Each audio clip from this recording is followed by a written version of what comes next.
السلام علیکم جی، میرا نام ہے ڈاکٹر تیمور رحمان. میں لمز یونیورسٹی میں پولیٹیکل سائنس پڑھاتا ہوں، لال بینڈ کا اسپوکس پرسن ہوں اور سیکرٹری جنرل ہوں مزدور کسان پارٹی کا.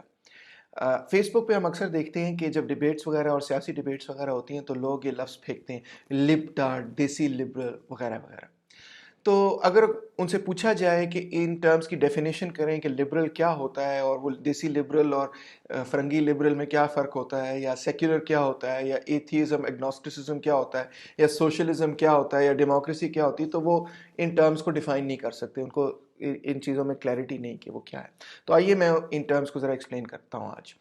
ایتھیزم کی ٹرم سے شروع کرتے ہیں. یہ بھی دو مختلف حصوں میں آپ کو اس کو ڈیوائڈ کر سکتے ہیں، اے اینڈ تھیزم لفظ کو. تھیوس جو ہے وہ گریک کا لفظ ہے جس کا مطلب ہے گاڈ. اے تھیوس کا مطلب ہے وہ بندہ جو کہ گاڈ میں بلیو نہ کرے. سو اسی سے انگریزی کا لفظ نکلتا ہے ایتھیزم. اور ایتھیسٹ وہ لوگ ہیں جو کہتے ہیں کہ خدا ہے ہی نہیں. ایگنوسٹک کیا ہوتا ہے؟ نوسٹک کا مطلب ہے نالج، علم، لائٹ. ایگنوسٹک کا مطلب ہے جو یہ کہے کہ مجھے پتہ نہیں، مجھے نالج نہیں، مجھے معلوم نہیں کہ خدا ہے یا نہیں ہے، میں اس کے بارے میں کچھ بھی نہیں کہہ سکتا. نہ میں یہ کہہ سکتا ہوں کہ خدا ہے، نہ میں یہ کہہ سکتا ہوں کہ خدا نہیں ہے. اب آتے ہیں سیکولرزم کی طرف.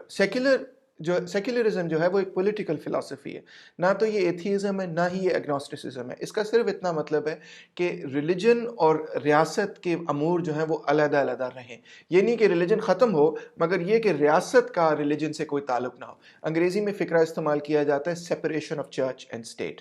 اور اس کا جو بیسک پرنسپل ہے وہ یہ ہے کہ ایسے تمام قوانین جو کہ امتیازی سلوک کریں ریلیجس مائنورٹیز کے حوالے سے وہ ختم کر دیے جائیں. سیکولرزم کا قطعی طور پہ یہ مطلب نہیں کہ ریلیجن کو ختم کر دیا جائے، مسجدیں بند کر دیا جائے، بلکہ بالکل اس کے الٹ ہے.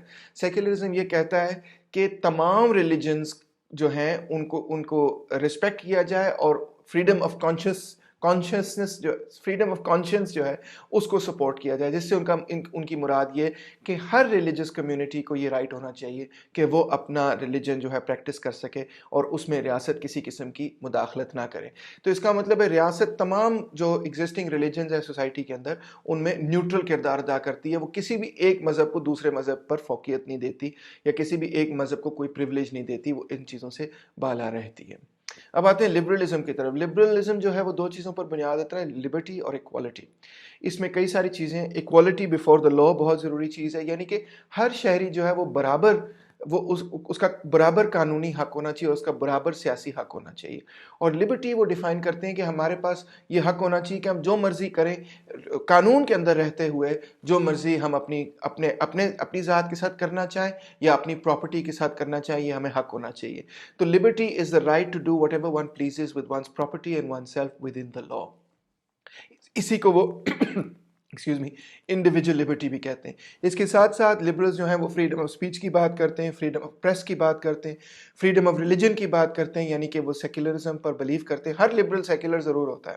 وہ فری مارکیٹس پر بلیو کرتے ہیں، اور یہ بہت اہم حصہ ہے لبرٹی کا اور لبرلزم کا کہ وہ پرائیویٹ پراپرٹی کو سپورٹ کرتے ہیں. اور وہ کہتے ہیں کہ ہر انسان کے پاس نہ صرف پرائیویٹ پراپرٹی ہونی چاہیے بلکہ وہ اس پراپرٹی کو جس طرح سے بہتر چاہے استعمال کر سکے. یعنی لبرلز جو ہیں وہ پرو کیپٹلسٹ ہوتے ہیں بیسکلی. وہ ڈیموکریسی میں بلیو کرتے ہیں، جن سے ان کی مراد یہ ہوتی ہے کہ الیکشنز ہونے چاہیے اور الیکشن کے ذریعے حکومت جو ہے وہ بنے اور اقتدار، لوگ پولیٹیکل پارٹیز جو ہیں وہ اقتدار میں آئیں. جیسا کہ میں کہہ چکا ہوں سارے لبرلز جو ہیں سیکولر ہوتے ہیں.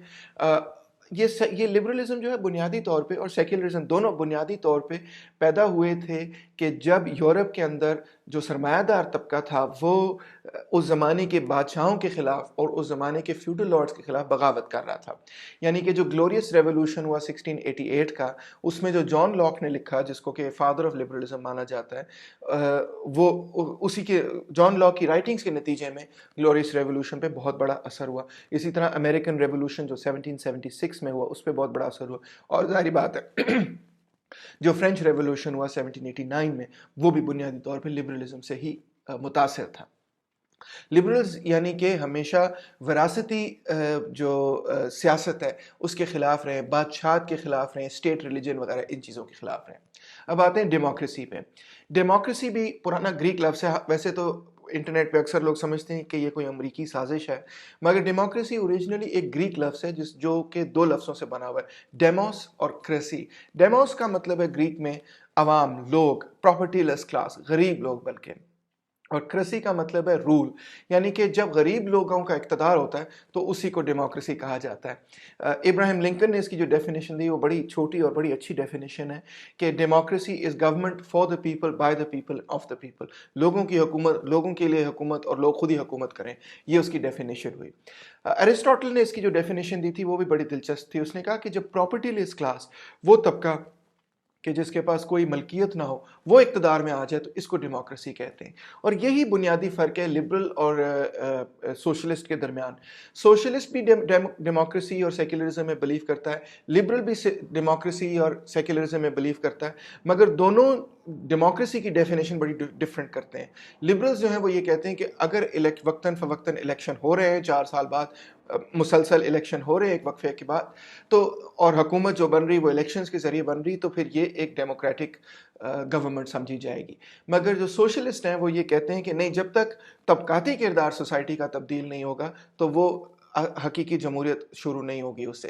وہ جو الیکشن کے ذریعے جمہوریت ہے وہ صرف ایک سرمایہ داروں کی جمہوریت ہے۔ تو اسی سے کلیئر ہو جاتی ہے بات کہ جو سوشلسٹ اور ڈیموکریٹس ہیں، جو سوشلسٹ اور لبرل ڈیموکریٹس ہیں، وہ آپس میں بہت بنیادی اختلاف رکھتے ہیں۔ لبرلز جو ہیں یا لبرل ڈیموکریٹس جو ہیں بنیادی طور پہ کیپٹلزم کے فیور میں، اور ڈیموکریسی کی ڈیفینیشن یہ کرتے ہیں کہ جہاں الیکشن ہو گیا وہ ڈیموکریسی ہے۔ اور سوشلسٹ جو ہیں وہ سرمایہ داری نظام کے سخت مخالف ہیں، اور سیکنڈلی وہ یہ کہتے ہیں کہ جب تک طبقاتی کردار نہیں تبدیل ہوتا اس وقت تک جمہوریت، حقیقی جمہوریت جو ہے وہ نہیں شروع ہوتی۔ اب آئیے اس چیز پہ بھی بات کرتے ہیں کہ ہر سوشلسٹ جو ہے وہ سیکولر ضرور ہوتا ہے، ہر لبرل جو ہے وہ بھی سیکولر ضرور ہوتا ہے، مگر ہر سیکولر آدمی جو ہے وہ لبرل یا سوشلسٹ نہیں ہوتا۔ بہت سارے ایسے لوگ ہیں جو کہ سیکولر ہیں، یا تو لبرل ہیں یا سیکولر ہیں یا سوشلسٹ ہیں، یا پھر ایسے بھی لوگ ہیں کہ جو کہ سیکولر ہیں مگر اتھارٹیرینزم میں بلیو کرتے ہیں، ملٹری ڈکٹیٹرشپ میں بلیو کرتے ہیں، سمجھتے ہیں کہ فوج اقتدار میں آئے تو بہتر ہے۔ اسی طرح بہت سارے سیکولر لوگوں نے پاکستان کے اندر مشرف کی حمایت بھی کی، اس سے پہلے ایوب خان وغیرہ کی حمایت بھی کی۔ تو ضروری نہیں کہ کوئی بندہ سیکولر ہو تو اس کا یہ مطلب ہے کہ وہ لبرل ہے، یا یہ بھی کہ وہ سوشلسٹ ہے۔ اسی طرح جو بھی ایتھیسٹ یا ایگنوسٹک ہے، میرا خیال ہے کہ وہ سیکولر ضرور ہوگا، مگر ضروری نہیں کہ جو ایتھیسٹ ہے یا ایگنوسٹک ہے وہ لبرل ہو یا وہ سوشلسٹ ہو۔ اسی طرح ضروری نہیں کہ جو سوشلسٹ ہو وہ ایتھیسٹ ہو یا ایگنوسٹک ہو۔ بہت سارے مذہبی لوگ جو ہیں وہ یہ کہتے ہیں کہ سوسائٹی کے جو وسائل ہیں وہ عوام کے کنٹرول میں، سوسائٹی کے کنٹرول میں یا ریاست کے کنٹرول میں ہونے چاہیے، مگر وہ مذہبی نقطہ نظر بھی رکھتے ہیں، وہ مذہب میں بلیو کرتے ہیں، وہ گاڈ میں بلیو کرتے ہیں، وہ تھیسٹ وغیرہ ہیں۔ تو یہ چیزوں کی میں اکثر لوگ جو ہیں وہ کنفیوز ہو جاتے ہیں۔ ایتھیزم کا مطلب ہے، میں سمری دوبارہ سے کر رہا ہوں، کنکلوڈ کر رہا ہوں، ایتھیزم کا مطلب ہے وہ لوگ جو کہ خدا میں بلیو نہیں کرتے۔ اگنوسٹکس کا مطلب ہے وہ لوگ جو کہ یہ کہتے ہیں کہ ہمیں کوئی نالج نہیں کہ خدا ہے یا نہیں ہے یا کیا بلیو کیا جائے۔ سیکولر وہ لوگ ہیں جو کہتے ہیں کہ ریاست اور مذہب کا کوئی آپس میں تعلق نہیں ہونا چاہیے۔ لبرل وہ لوگ ہیں جو کہتے ہیں کہ فری مارکیٹ اکانومی ہونی چاہیے اور الیکشنز وغیرہ ہونے چاہیے۔